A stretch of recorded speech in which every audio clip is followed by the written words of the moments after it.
Hey everyone, welcome back to another episode of Ruby Summer Rose Court.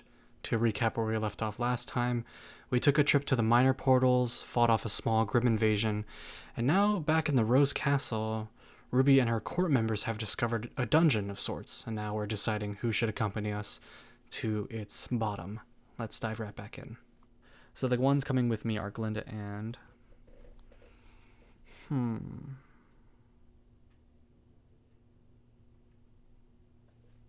Let's see.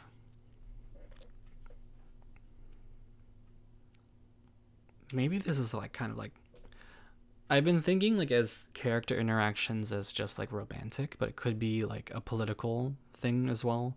Like maybe if you don't utilize a certain court member or interact with them enough, they kind of lose interest and start to not respect you as much. I don't know. But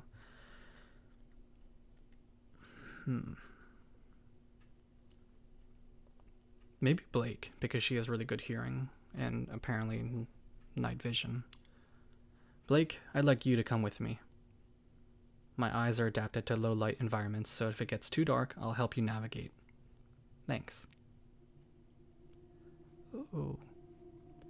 We descend down the staircase, taking each step slowly. It's dark, and without any rails or handholds, one stumble could mean falling for who knows how long. As though reading my mind, Blake's hand rests on my shoulder, steadying me against that fate. The narrow passage curves tightly, a corkscrew plunging into the darkness, and after only a few minutes I have become completely disoriented. This doesn't bode well. What? My wand won't produce light. Then... Are they out of a magic zone? Ah! There's a surge of light which leaves stars in my vision. Once my eyes adjust, I see the source. Whoa. On a little alcove in the wall is a small brass lantern. Instead of a candle, however, it holds a single red rose, glowing softly. As I approach, the glow grows stronger, turning from a soft red to a bright white. A magic lantern? It must have been left behind by whoever built this stairwell. It only lit up for you. Someone went through a lot of trouble to make sure only Rose heirs could navigate here. Makes my tail stand up. Mine too. How many more secrets do you suppose are hidden within your castle walls, Ruby? Hopefully not too many. I've got enough on my plate just managing Crescent Rose. Sorry to drag you into this. Trust me, I'm exactly where I want to be. Oh, okay. To my surprise, I feel her hand in the dark, a quick swipe of her nails as she tucks a lock of my hair behind one ear. Oh. Oh. Oh. Ugh. Oh, is that Blake making a pass at Ruby? I don't know. We continue to descend, rose lantern in hand. The glow lets me actually see where my feet are going, so the pace is much swifter. However, the corkscrew path remains disorientating, and I soon lose track of time once more. After a long period of silent walking, I notice another alcove, like the one earlier. Another lantern, but this rose isn't glowing. How strange. Blake doesn't have anything to say to that, so we continue walking. Along the descent, I spot several other unlit lanterns. Then the staircase abruptly ends, and I stumble out into a small hall. Whoa, what the...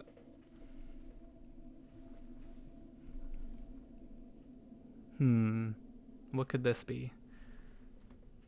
Careful not to trip. Too late for that. Not all of us can see in the dark. Glynda, who had been guarding our rear, lands soon after us.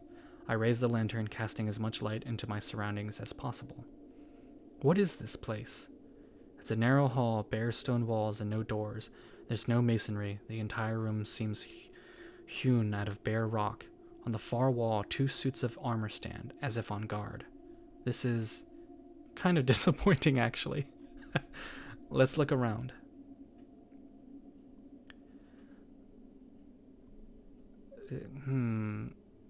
There's a little part of me that suspects where this is heading, but I don't want to say it just yet, in case I'm wrong. So,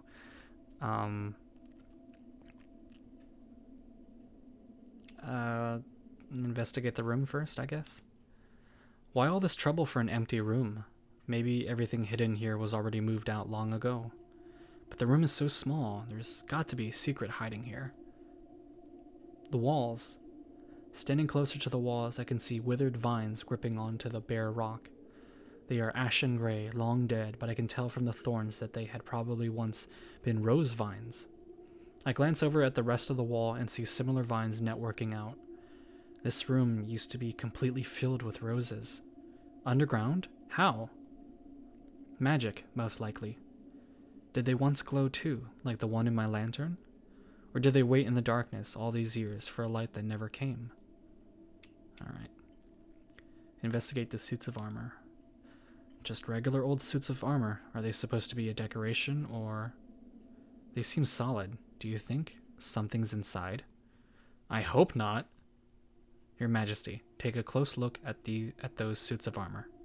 There's an inscription here. It wasn't there before, but when you passed your lantern over it, I can't quite make it out. I raised the rose lantern a little higher, illuminating the inscription on the soldier's breastplate. Oh. Ruby, get back! Lines of dust come alight in etched patterns on the armor as a loud rumble of moving stone fills the chamber. I leap back in shock, but rather than attack, the two armor sets take a deep bow. Behind them, the sheer wall of stone sinks into the ground, settling evenly into the floor as if it were just another row of tiles. A secret room inside the secret room? A bit excessive, don't you think? Yeah. I glance back at the now saluting armor. The inscription, glowing now, reads, "By the light of the rose, revelations."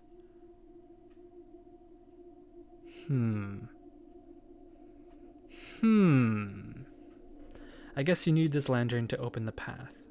Now that I think about it, there were a lot of regular lanterns on the path, and only a rose could find the right one.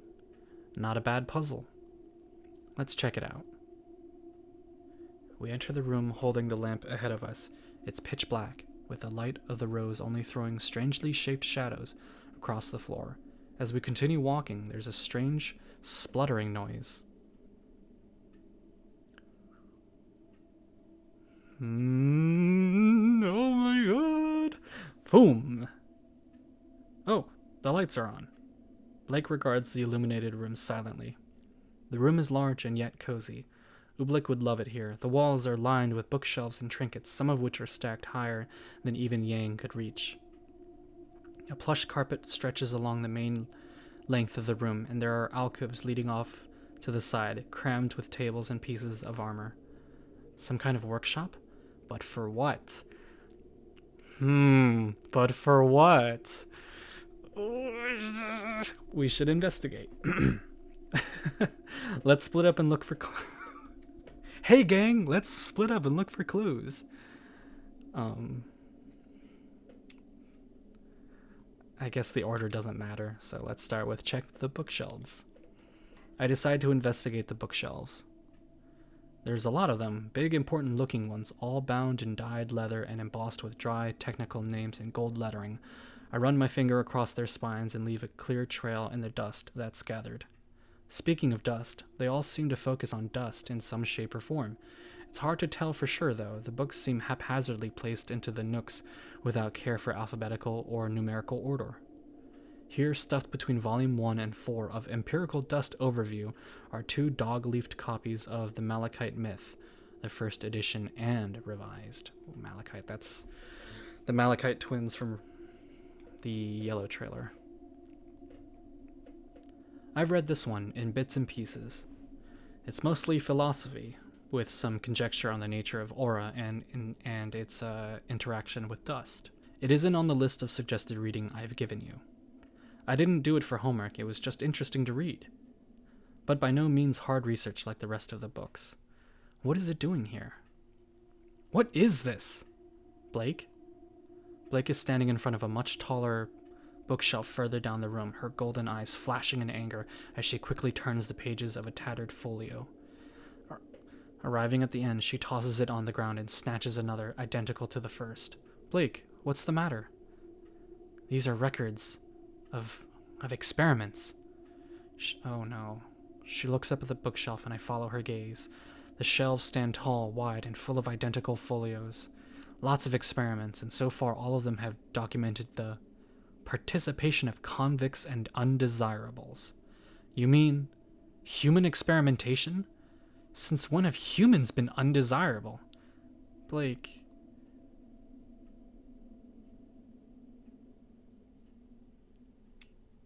We're not gonna play this card. I'm so sorry. Blake, I'm so sorry. I'm going to get to the bottom of this. Okay, how can I help? Oh, I don't think she expected me to say that. Keep looking around. I haven't discovered the exact nature of the experiments. But something happened here. There was an abuse of power, and so many faunists just disappear. Nobody looks for them. Nobody cares. These records are ancient, but they're more of an epitaph than some of my closest friends ever got. We need to bring it to light. I'll keep looking then. I should leave her be. Okay, so I guess it's good that we brought Blake, because this definitely needs to be addressed. Check paper-strewn workbench. I decide to check out the table covered in papers and documents. The table is a mess with yellowed and moldering leaves of paper splayed haphazardly about. There's a space clear in the front, right beside a flimsy chair, so in all likelihood this mess is actually organized chaos. The papers are weighed down by open pots of long hardened ink, clay dishes holding burnt-out motes of dust, and glass beakers stained with chalky residue. Whoever owned this study expected to return. What happened to them? One of the blueprints catches my eye. It's a small schematic for a lamp, and judging from the circuit pattern described in the margins, it would be powered by dust. These would cost a fortune to build and maintain. What's the point? Who would use dust for a regular old lamp? Well, besides Weiss. Alright, check armor-laden table. I investigate the table littered with metal and armor. There's several lone gauntlets and boots stacked up on the table, but now that I'm closer, I can see that it is mostly occupied by tools both heavy and delicate. Many scraps of metal and burnt-out motes of dust coat the surface, tiny cogs and twisted lengths of wires left forgotten here for who knows how long. On the far wall are all kinds of contraptions, knights in miniature, the clockwork-like mechanisms of their guts exposed, animals too, tarnished metal lions, tigers, and bears. Yang would probably love those. Nestled among the scraps is a thick leather book, emblazoned with the rose crest. There's a lock on the front, but it's unclasped. I pick it up and scan the first few pages. Some kind of journal? In the darkness, it is the moon that guides us, protects us. In our garden of roses, it is under that crescent we can flourish. By what virtue do we bear souls? What is this aura? Only the creatures of Grimm lack it, and so they spite us. But do they envy our aura? Or more, common animals possess some primitive aura, proof enough that it is not uniquely human. Thus the fawns stand as clear evidence regardless. Plants also, I have observed, exhibit this force, and I would swear that as I walk these halls, the very stones acknowledge me in their own way. Metals of note gold and copper resonate with aura held close, sympathetic to a force they do not naturally hold. All things hold that which the Grimm lacks. So why spite humanity? Good question. I skip forward a few pages. Visited Edubige? I'm just gonna roll with that. Edubige today. How strange that my once little niece now has the rose court bowing to her every commands. Your Majesty, they hem and haw. It was all I could do to contain my laughter. She has proven herself by all means, but I suppose she will always be my little Edie sneaking down the staircase to see what toys I was cobbling that eve. I think she knew that was why I presented her with a mechanical horse. A toy, yes, but one she can make prance on a whim, like the court itself. She needn't know the contraption was simply one of my outdated prototypes, polished up and gilt for appearance's sake. She looked at me and smiled, delighted and understanding, a crystal moment not even the quiet scoffing of the ignorant court could dull. I knew then that she remembered. Oh, but to be remembered. At the end of all things, I ask only for this, but I tempt fate to ask another, for if I am remembered, I pray it is with a smile as sweet as hers. So these are just toys for their niece? The lingering horror, dawning like a bloody sun, revisits us with constancy of the same. What foul beasts, these grim intruders, our paralysis of fear of the yawning oblivion made manifest, made malicious. We cannot escape, not even if all the Beowulf and Ursa and all the lingering shadows are burnt away by our providence. For our inevitable mortality, our erasure and cessation shall linger on, and wait for us to stumble ignorant into its grasp. In a good world, this horror would linger still and taint our souls, poison to our intellects. Wow, this is quite a mouthful. Mine is the pure pursuit. If all else, if we smite the shadows and walk hand in hand with our neighbors in peace, even if all else is said and done, oblivion shall linger. But should my path be correct, then the question of our erasure shall find a retort sharp and defiant, and not even the grim shall spite us. Kind of ominous. I scan the next few pages, but they're all the same kind of ranting flow of thought without any anchors to reference. I flick to the last page. It's half filled with scrawls, most of which are either illegible or blotted out. Only one line is legible. Edubige has fallen ill.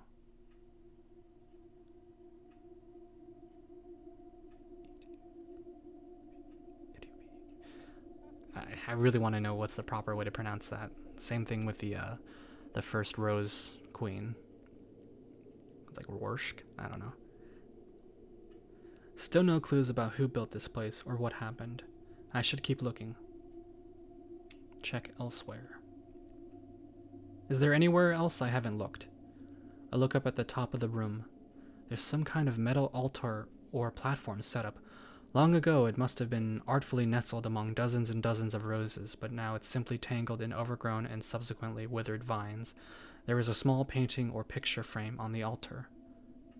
I really hope that's not some kind of weird shrine. The voice whispers in my head again. It's me. I walk over to it. There are dead vines everywhere, clinging to the walls and even draped across the floor like an old woven mat. They crack and crumble to dust under my boots as I step up to the altar. Resting on top is a framed drawing. I blow away the dust and find a small sketch of a girl with red hair, her name scribbled beside her smiling face.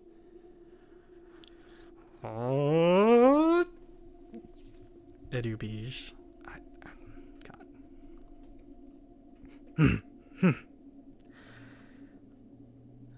Okay. Beside the picture is another metal contraption made to look like a skeletal arm. Joints and all, there are inscriptions etched into the metal. However, neither of these are centerpieces like I had assumed. Instead, there was a crystal orb embedded dead center into the metal, and it's glowing? Blake! It's too late. The floor falls out from underneath me. I was standing on a trap door. I flail out and grab a hold of the edge of the floor, clinging to the dead vines as a lifeline. Ruby! Hold on, The weak rose vines snap. I see her race for me, her hand reaching out, but I'm already falling. Ruby!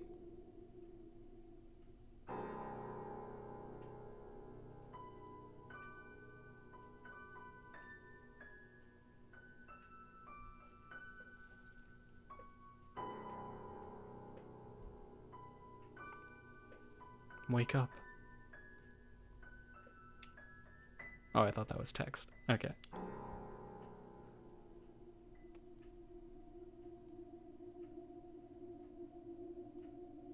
You're here.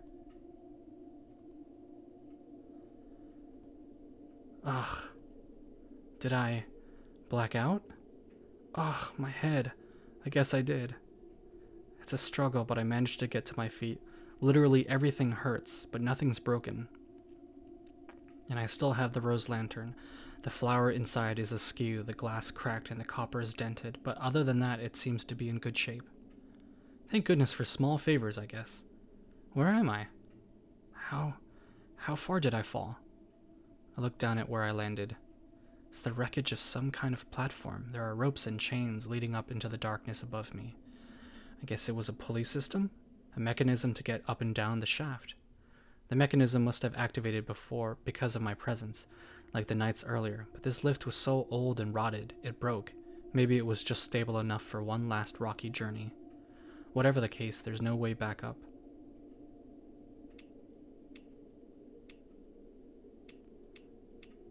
Look for an exit. A secret chamber inside a secret chamber inside a secret chamber. Figures. I must be far below the castle.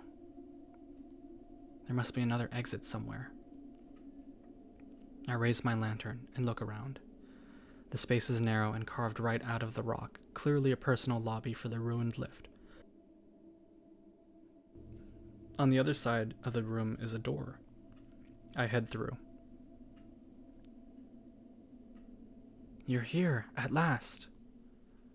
Lamplight flickers on as I walk in, bathing patches of the room in a strange green twilight, throwing distorted shadows in all directions. The air is stale, but there's a whiff of rot and a chemical tang. There's I don't know if these are drawings or like burn marks against the wall. What is this place? Some kind of theater? The space I walk out into is less of a room, I realize, and more of a cavern, the ceiling stretching off into the shadows. Chairs, stools, boxes, bits of machines, and even stalagmites chopped into shape have been arranged as impromptu seating around an elevated platform on the far wall of the huge space. The stage is still bathed in shadows, but I can make out strange, twisted figures on the edge of my perception. I really don't know if I want to see what's playing tonight. I'm here! Can't you hear me? Hello? Is anyone there? Yes, I'm here! I'm still here! The voice is clearer than before, feathery and faint, but definitely real. Their words still whisper inside of my head, but at the same time I can hear it echoing in the room. It's coming from that stage ahead of me. I wish I had Little Thorn right now. I'm coming over to you. Thank you. I hold the rose lantern up high as I make my way through the seating of the hall. My gut twists at every shadow that looks off, expecting some audience member to stand up and greet me. There's nobody there, nobody living or dead. Ah! Yikes, this is creepy. The lamps over the stage sputter to life at my approach, and a dozen twisted figures rear up, tall and warped, inhuman. Ah! What? There's a metal rod sticking out of the junk piles. I snatch it up and brandish it defensively in front of me, but the figures don't leap out as expected. They're still. My heart is hammering in my chest, but I clamp down on my breathing and study the figures. They're not alive. They're sculptures, immobile, only seeming to move thanks to the flickering of the lamplight. What is this place? There are steps leading up to the stage at the side of the platform. I head up and finally get a good view of the whole scene.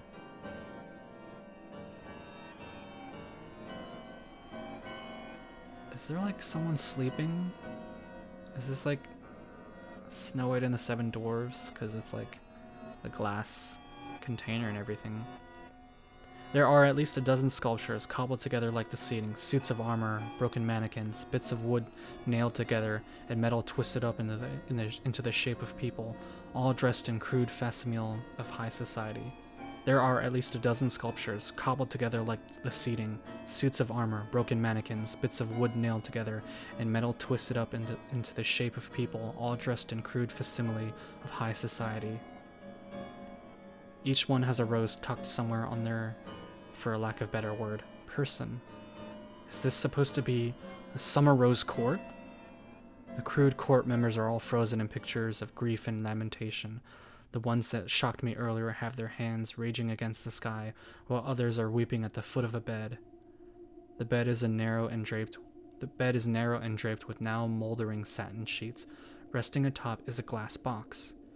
Curiosity gets the better of me. I weave through the figures and brush aside the dust on the glass. Oh. There, as if sleeping, is the first sign of life in this place. Life long since past. It's the body of a young monarch, and if their gilt dress and red hair are any indication, they're a member of the Rose family. Oh, one of my ancestors. You must be Edubige. She's remarkably well preserved. Only an unnatural paleness and tightness of her skin suggests she's anything other than slumbering. Unlike the funeral scene around her, she seems at peace. What happened here? Somehow, I don't think you'd have wanted any of this. She can't answer. Or can she? Hello? Voice? Yes, I'm here. I let out a sigh I hadn't known I was holding. The voice doesn't come from Edubige's coffin. It sounded like it came from elsewhere in the stage. I stand up and look around. Whoa. It's got a sword in it? There, pushed up against the back wall, are several black packing crates. They're tall and narrow and, given the circumstances, I can't help but compare them to coffins. However, all of them are smashed or broken open, no doubt ransacked to build the bizarre scene around me. All except one. It's standing against the wall, wrapped up in chains, with a metal rod stuck through to fix them in place. As if that wasn't enough, there's a sword buried up to the hilt, rammed through out of paranoia or spite. And it's knocking. Hello? Hello, so you can hear me. I'm so glad. The box shakes a little. Come, sit with me. Well, I can't sit. The box laughs sheepishly. But please, it's been so long since someone wanted to talk to me. Okay. Sorry, I thought you were a message from Crescent Rose. I didn't actually expect to find a person? Oh, my apologies. I'm so sorry to have distracted you. It's okay. Can I ask what you're doing here, in that box? Oh, well, I killed my friend. What? It was very sad. I woke up one day and she was dying and they said it was all my fault. They were very smart people, the smartest. So they put me in here because when you do bad things, you get put in boxes. Prison? Yes, but I'm a secret person. My friend said it wasn't my fault, but my father said it was, and he's the smartest. You still spoke to your friend? Weren't you in this box? Yes, but she was like you. She was the queen. So we could talk, just like I talked to you earlier. Do you mean Edubige? Yes, that was her. Such a friend I did not deserve. I wasn't allowed to talk to anyone, but we talked anyway. Don't tell anyone, that's our secret. I won't tell anyone. Thank you. I'm sorry for bothering you. It's just, I've been here for a long time. They said they'd come back for me, and I trusted them, but it's been so quiet. But then I felt the Crescent Rose surge up, and I knew there was a new heir. A strong one who could properly attune to the spirit. Not like the others, not like them at all. So you called out to me. Okay. I'm like 1,000% sure I know who's behind the box, but I'm still not gonna say it because I'm just waiting for it to happen, and then I'll let out all my emotions. You can feel Crescent Rose? So hang on, you can feel Crescent Rose? Why, yes, can't you? Well, yes, of course I can. Oh, congratulations, that's very rare. Usually only the queen can. I am the queen.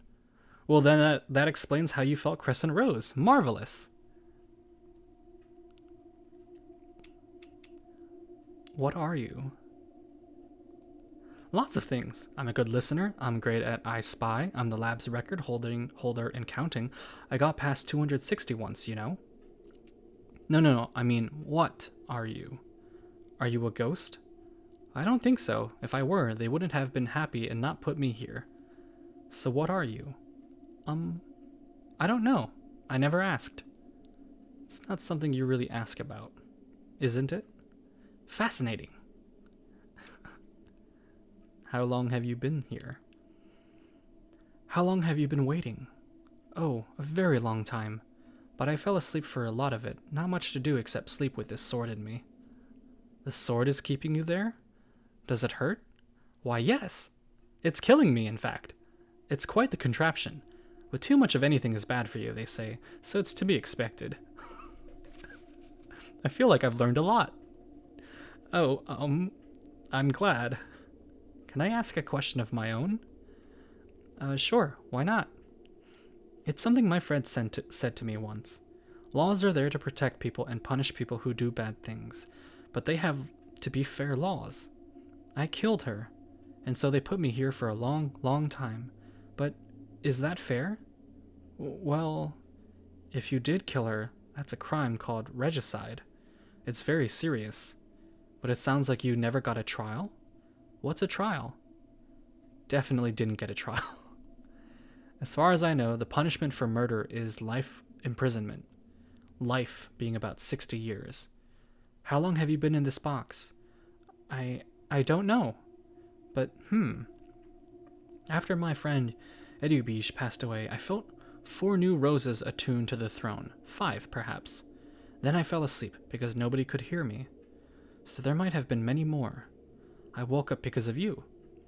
So way over 60 years. If it's not too much trouble, all things being equal, of course, I would like to leave. I look back at the scene around me, the twisted sculptures and the glass coffin forgotten in the darkness. Whoever built this place, if their study was any indication, they probably destroyed it too. They built this insane tribute to their grief and left someone buried alive in this grave without even a trial. Even if they did kill someone, this isn't justice. Not any justice I want to be part of, anyway. Free them. Hell yeah.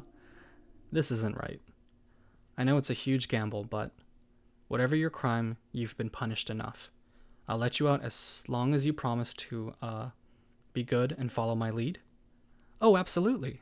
Yes, thank you. I size up the box again and decide to get rid of the chains first.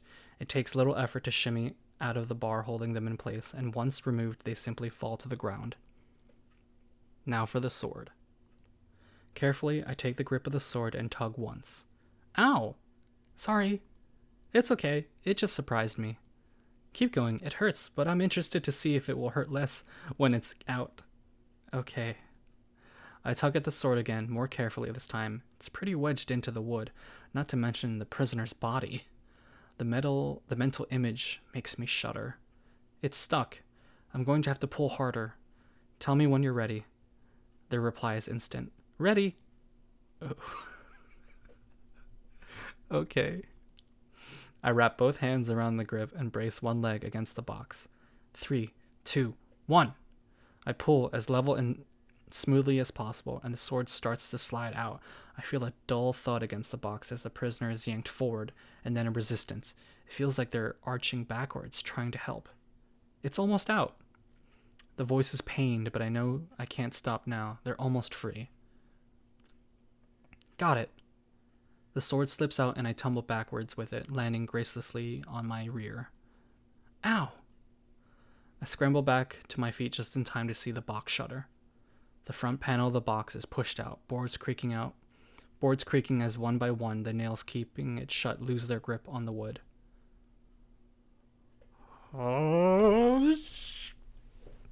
In one single piece, the panel falls to the ground, revealing a figure wrapped in a heavy cloth. One hand is extended. It's even more slender than my own, and I'm shocked by the strength this person has. Is it because of their connection to Crescent Rose, or is it their semblance? The robed figure takes a shaky step forward. I grip the sword tightly as my doubts reach a peak. Oh. Is it always this dark outside of boxes? You still got a sheet on your head. Oh, so I do.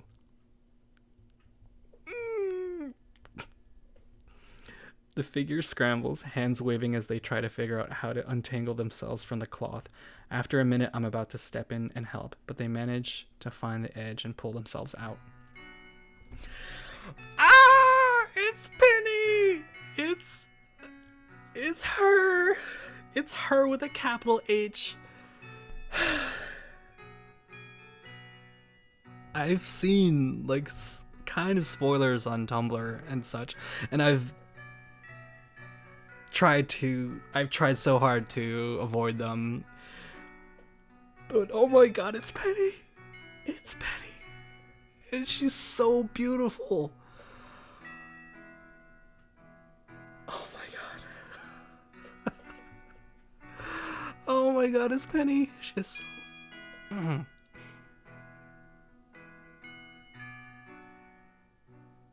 It's this thing where, like, I smile so much my cheeks begin to hurt, and it's Penny. It's Penny, guys. It's the Bae. It's the Bae. Oh god, I know the artist who illustrated her. They go by Zunies on Tumblr, and I'm a really big fan of their art. And yeah, wow, just the way they draw Penny is always so gorgeous, and I can see why that they were chosen to illustrate Penny. It just matches so well. But okay, gotta compose myself.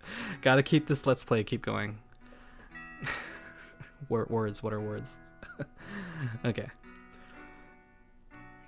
So this is the outside. This is much nicer. A mechanical person? Salutations! The mechanical figure curtsies politely, and there's a little wound in her chest.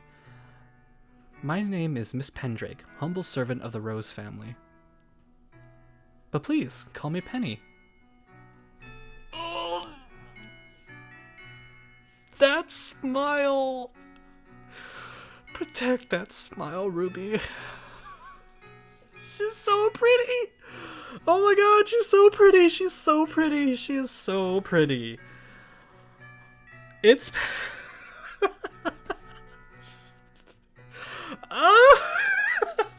Okay. I honestly... I don't know. God, ever since Penny died in volume 3, I've just been looking to fan art and writing of her, but to like see her in an actual like production. And I know Summer Rose Court is a fan game and it's not canon, but like this feels so real to me. It's like seeing her alive and happy. And I know she has like a wound in her stomach, but like she's happy, she's smiling now, and you know, she's gonna get repaired, hopefully. And God, yeah. Sounds like I'm crying because I kind of am, but jeez. Anyways, but please call me Penny. Her limbs are tarnished and stained metal, and she moves with stiff, exaggerated motions, like a puppet. But her eyes are bright and awed, taking in the strange sights around her, and I can feel it now, an aura. She's alive? Are you mute? That's perfectly fine. Simply point the way. No, I'm just surprised. It's nice to meet you, Penny. My name is Ruby. Oh, it's my pleasure entirely. Might I ask, have you seen the Queen?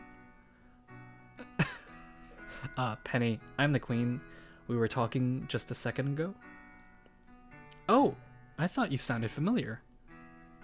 I didn't want to make assumptions. It's impolite. She takes a step forward. This is walking, right?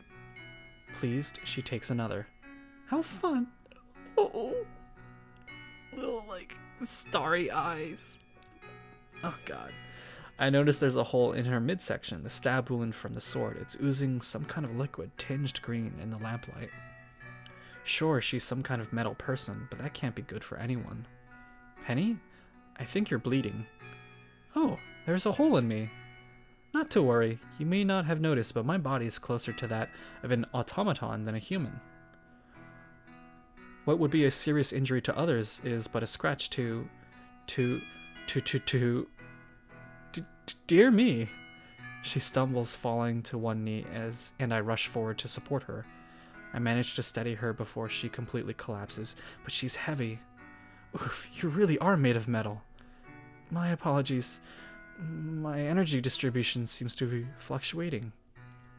It's the wound, isn't it? We need to do something about it. We do? So when in pain, then do something about it. Understood. I love her. I can't tell if she's serious or just babbling. Her voice is hitching and coming out in stutters. It's too dark to examine the wound, and I don't think I could understand it even if I could see. Hopefully bandaging an automaton isn't much different from anyone else. I grab the cloth Penny had been wrapped in and start using the sword to slice through it. She watches with wide, fascinated eyes. Here, take this cloth and push it hard against the wound. Try to plug up the hole. Okay. I start cutting bandages into shape. When I have a decent number, I look up to see Penny actually stuffing the folded cloth into the wound, apparently no worse for wear. Well, whatever works for you. Sit up, I'm going to bandage you. Eager to be obedient, she pushes herself up, and I hurriedly tie the bandages around her. I pull them tight, but she doesn't so much as wince. Okay, I have no idea if this will help. How do you feel? Sensational!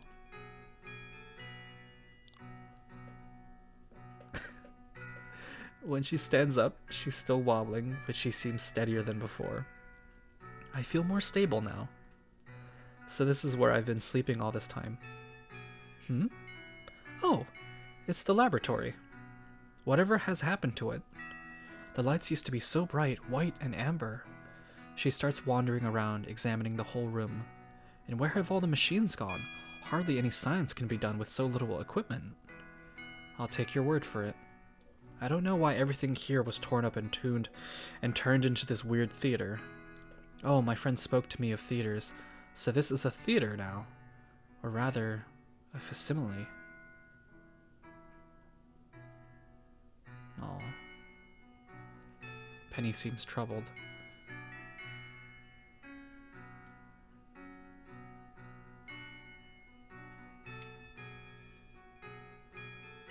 Let's give her some space. Ask if she needs some space to think. Penny, do you need a moment alone?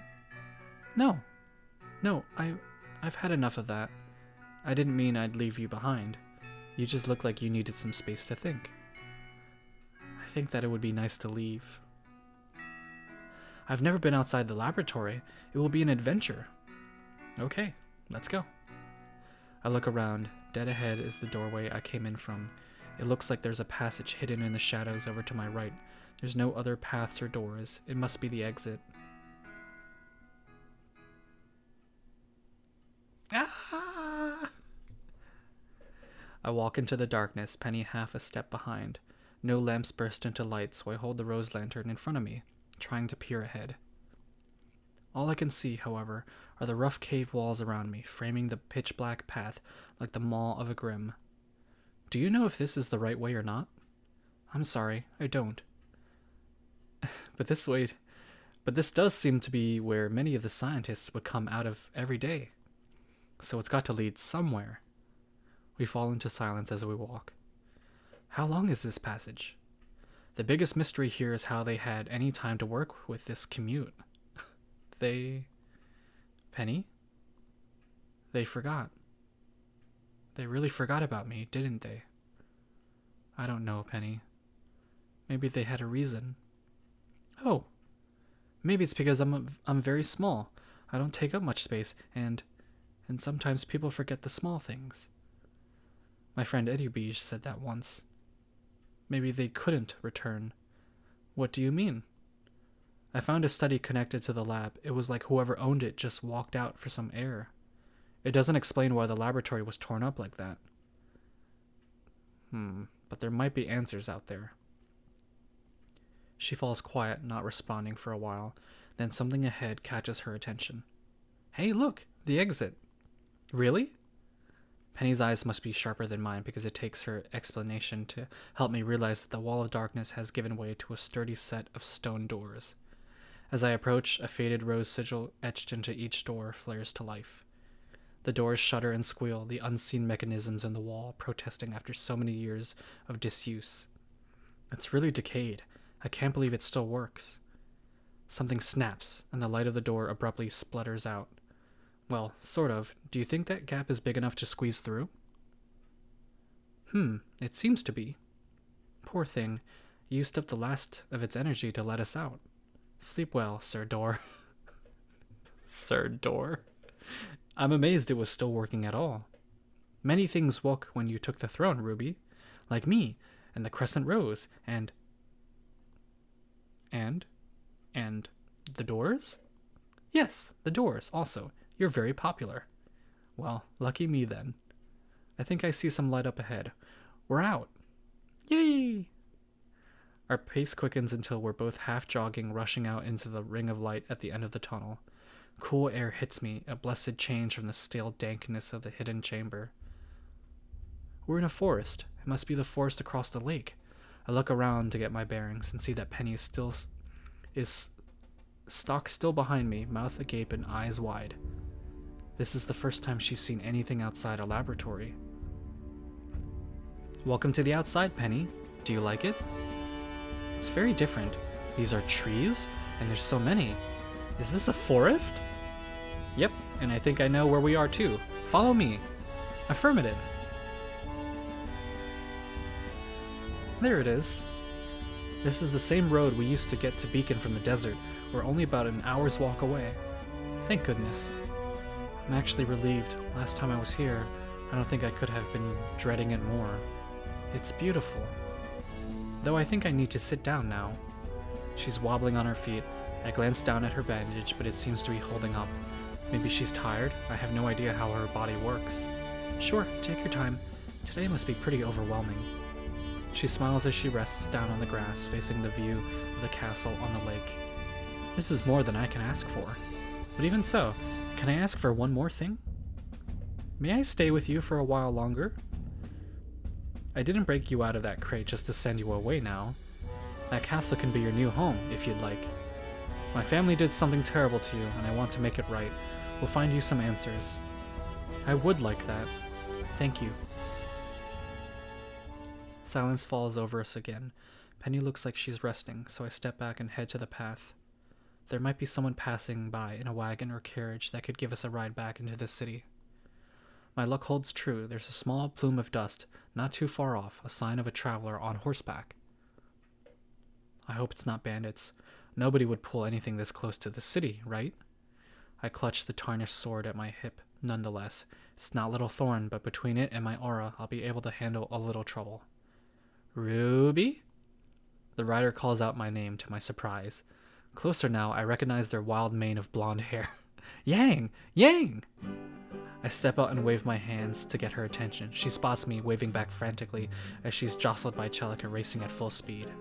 Yang doesn't even tug the reins. When she's only a few paces from me, she jumps right off Celica and runs for me, crashing into me and sweeping me up into a bone-crushing hug. Gah! Little Rose, you're safe. Can't breathe. Sorry. She sets me down and then hugs me more carefully. She's trembling and her breathing is fast, jarring contrast to her usual jovial self. I thought we'd lost you. It's okay. I'm okay now. How did you know I was here? You can thank Oobleck. We tried following you down the shaft you fell into, but the tunnel had collapsed. He had a bunch of ancient maps of the castle and the area and gave us a list of locations where old evacuation tunnels used to lead. Looks like you had quite an adventure, Little Rose. More than you realize. I explained what happened after my fall. They must have carved out the escape tunnel to make space for the lab.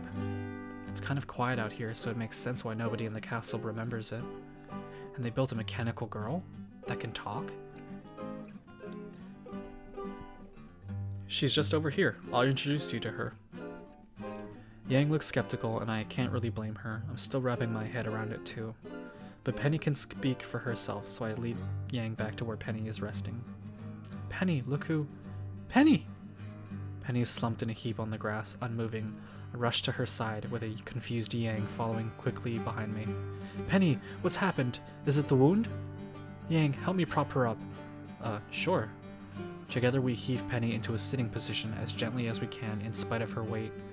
Penny's eyelids flutter, and I can hear faint whirring sounds like little insects scuttling somewhere inside of her.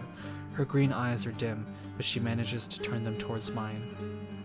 Ruby, I'm very tired. Perhaps Sir Dor felt the same? Woken up by you long enough to help you be free.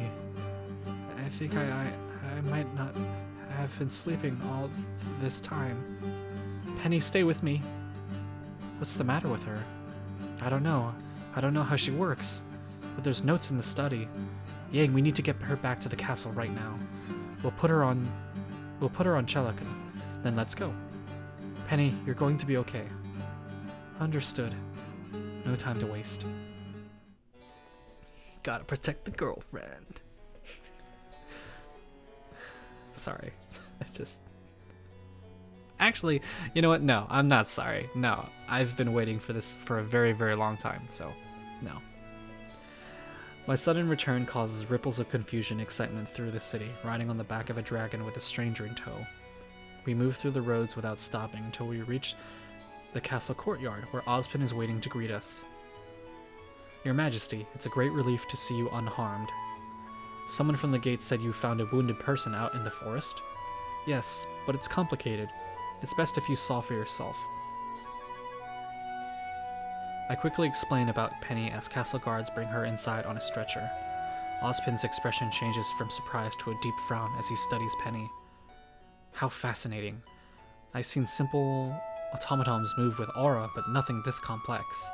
By all accounts, she's alive, and she has a connection to Crescent Rose. How can you tell? I'm still faintly connected as well. So were you when you were born. Only one person can be attuned to Crescent Rose at a time, but it holds an influence over many people. Returning his attention to Penny, he lifts her wrist as though checking for a pulse, including our strange new friend. Her creators managed to emulate some kind of shared trait within the royal bloodline. They must have been trying to create a substitute channeler for Crescent Rose, one who wouldn't suffer the consequences as a usurper would. He seems exhausted suddenly. Why was this hidden? Ozpin, she's dying. Those questions need to wait. I'm sorry. Of course, I understand. But Penny is far beyond anything I have ever seen. I fear that only her creators would have the expertise needed to restore her now. Not necessarily. Sershni. Weiss's arrival startles me. I was so focused on Penny, I hadn't noticed her. She gives me a curt nod as a greeting before kneeling down to examine Penny. Briefly, Penny's eyes flicker open to stare back at the night. Weiss's hands press against spots on her joints, shoulders, elbow, wrists, testing for some reaction only she can recognize. A reverse dust aura interaction. Impressive.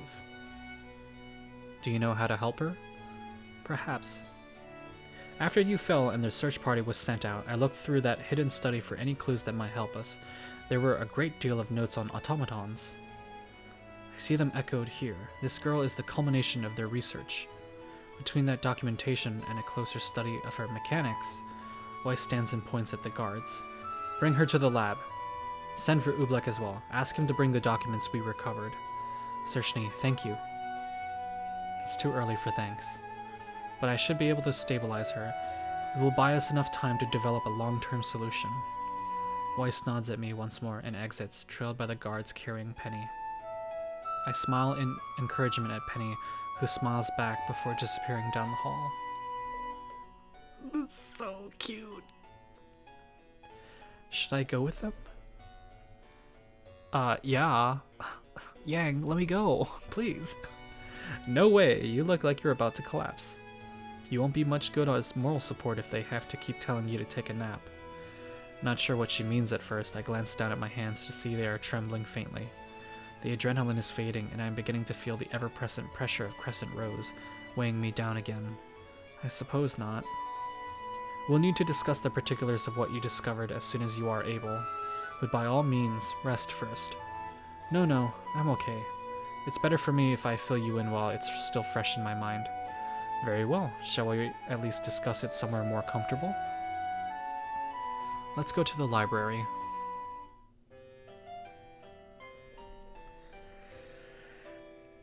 Alright, so I'm thinking this is a good place to end the episode. We've just been through a huge adventure. We did it. We finally met Penny. Like I did see a mention of her being in the game, which I hadn't known at first. It kind of came out like towards the weeks after when the game was released, and then eventually I saw some like sprites of her, and so I was like very excited to see that she was in the game. But I have been waiting for this moment for a very, very long time, and yes, I have my eyes on someone else, as I said in a previous episode, and that's not Weiss, and it's not Blake, it's not Yang, it's Penny. And the writing for Penny is just sensational. There's no other way to say it. It's really well done, and I had a lot of fun. That was just so much fun. But